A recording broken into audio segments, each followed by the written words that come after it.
ಹೆಣ ಉರುಳಿಸಲು ನಾವೇನು ತಪ್ಪು ಮಾಡಿದ್ದೇವೆ?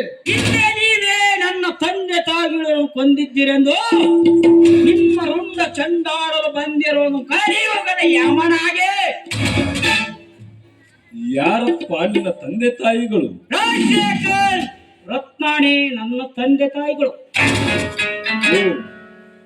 ಅಂದರೆ ಹೆಸರೇನಪ್ಪ? ಅಗ್ನಿದೇವ. ಓ, ಅಗ್ನಿದೇವ ಚಮದಗ್ನಿ ಒಂದೇ ರಕ್ತದಲ್ಲಿ ಜನಿಸಿ ಬಂದ ಸಹೋದರರು. ನಾವೇ ನಿನ್ನ ತಂದೆ ತಾಯಿಗಳನ್ನು ಕೊಂದಿದ್ದೇವೆ ಅಂತ ಯಾರಪ್ಪ ಹೇಳಿತು? ಆ ದೇಸಾಯಿ ಗೌಡ ಪಾಟೀಲನೇ ಹೇಳಿದ್ದಾರೆ, ನೀವೇ ನನ್ನ ತಂದೆ ತಾಯಿಗಳನ್ನು ಕೊಂದಿದ್ದೀರಿ ಎಂದು. ಆ ದೇಸಾಯಿ ಗೌಡ ಮತ್ತು ಪಾಟೀಲನೇ ಅಪ್ಪ ನಿನ್ನ ತಂದೆ ತಾಯಿಗಳನ್ನು ಕೊಂದಿದ್ದು.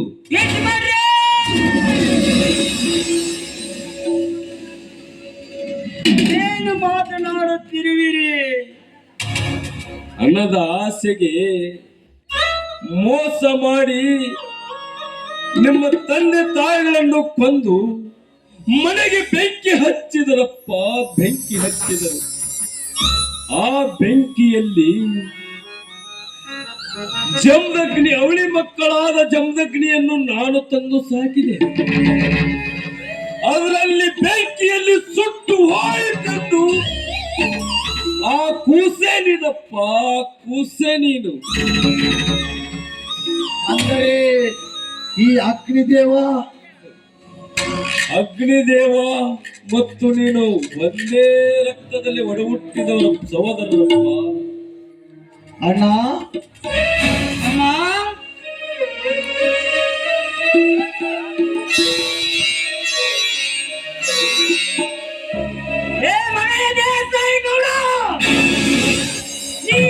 ಮುಂದೆ ನಿನ್ನ ತಾಯಿಯ ಗರ್ಭದಲ್ಲಿದ್ದರು ನಿನ್ನನ್ನು ಬಿಡಲಾರೆ ಮಗನೇ. ನಿನ್ನನ್ನು ಹುಡುಕಿ ಮನೆ ತೆಗೆದು ಮಜಾರದಲ್ಲಿ ನಿನ್ನನ್ನು ಉಗಿದು ಬಿಡುವೆ. ಲೇ ಮಗನ ಪಾಟೀಲ, ನೀನು ಅತ್ತಳ ವಿತಳ ಪಾತಾಳದಲ್ಲಿ ಅಡಿಗೆ ಕುಳಿತರು ನಿನ್ನನ್ನು ಬಿಡುವುದಿಲ್ಲ. ಈಗ ನಿನ್ನ ಪ್ರಾಣ ತೆಗೆಯಲು ಬರುತ್ತಿದ್ದೇವೆ. ಈ ಅವಳಿ ಸಹೋದರರು